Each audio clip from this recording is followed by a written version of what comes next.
اگه کسی رو داشتم دیگه در به در نبودم، با غم و غربت و اندوه دیگه هم سفر نبودم.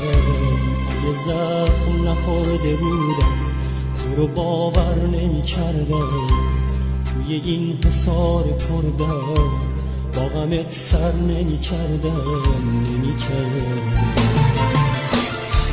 من اگه کسی رو داشتم دیگه در به در نبودم، با غم و غربت و اندوه دیگه هم سفر نبودم.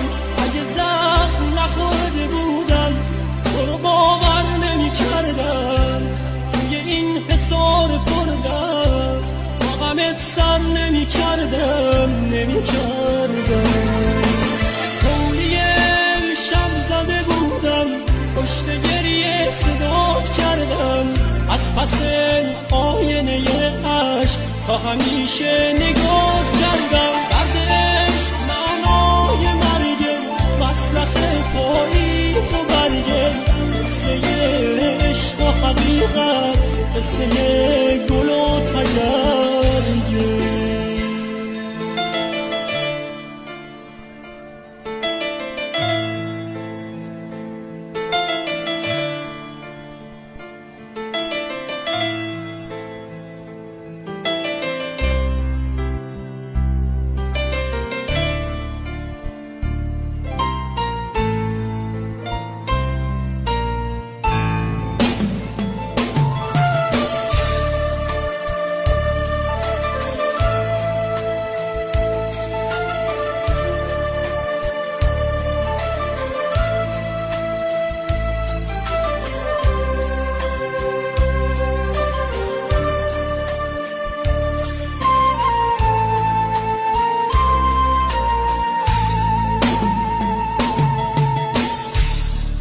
دردم درد تو بود، درد دور از من و ما بود، شکل تنهایی و غربت سرنوشت آدما بود.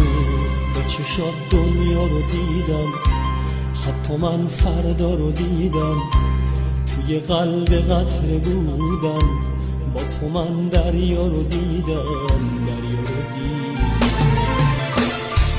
آخه دردم درد تو بود، درد دور از من و ما بود، شکل تنهایی و غربت سرنوشت آدما بود. با چشات دنیا رو دیدم، حتی من فردا رو دیدم، توی قلب قطره بودن، با تو من دریا رو دیدم.